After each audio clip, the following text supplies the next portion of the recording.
ಹಾಲೆಷ್ಟು ಕೊಡೋದು ಇದು? ಹಾಲು 80 ಲೀಟ್ರು. ಇದೇನಲ್ಲ ಹಿಂಗ್ ಹೇಳ್ತಾವ್ ಅನ್ಬಿಟ್ಟು ಎಮ್ಮೆ ಒಂದ್ ಮಾತ್ ಕೇಳ್ದು.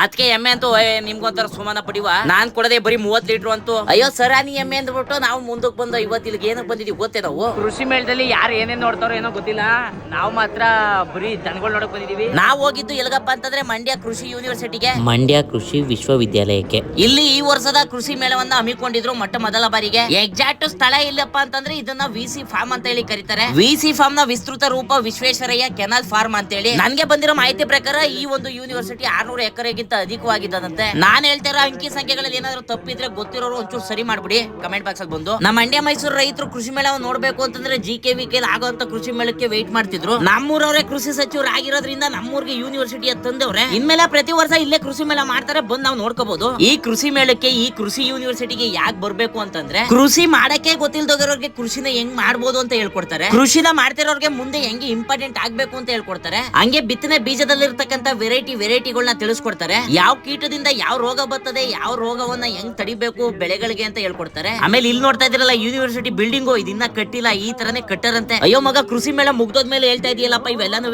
ಮೊದ್ಲೇ ಹೇಳಿದ್ರೆ ನಾವು ಹೋಗಿ ನೋಡ್ಕೊ ಬರೋಲ್ಲ ಅಂತ ನೀವು ಕೇಳಿದ್ರೆ, ಈಗ್ಲೂ ಏನ್ ಕಾಲ ಮಿಂಚಿಲ್ಲ. ಅಲ್ಲಿ ವಸ್ತು ಪ್ರದರ್ಶನ ಮಾತ್ರ ಇರಲ್ಲ, ಮಿಕ್ಕಿದೆಲ್ಲ ಅಲ್ಲೇ ಇರ್ತದೆ. ನಿಮ್ಗೆ ಯಾವಾಗಾರ ಸಮಯ ಆದಾಗ ಹೋಗಿ ನೋಡ್ಕೊ ಬನ್ನಿ. ಹಂಗೆ ವಿಡಿಯೋನ ನೋಡ್ತಾ ಇರೋರಲ್ಲಿ ನೀವ್ ಯಾರು ಕೃಷಿ ಮೇಳಕ್ಕೆ ಬಂದಿದ್ರಿ ಮಂಡ್ಯ ಅಂತ ಒಂದು ಕಮೆಂಟ್ ಹಾಕ್ಬಿಡಿ. ಹೊಸದಾಗಿ ನೋಡ್ತಿರೋರು ಒಂಚೂರು ಫಾಲೋ ಬಟನ್ ಮೇಲೆ ಒತ್ತಿ ಇನ್ನಷ್ಟು ನಿಮ್ಮನ್ನ ಮನೋರಂಜಿಸಲಿಕ್ಕೆ ಪ್ರೋತ್ಸಾಹಿಸಿ.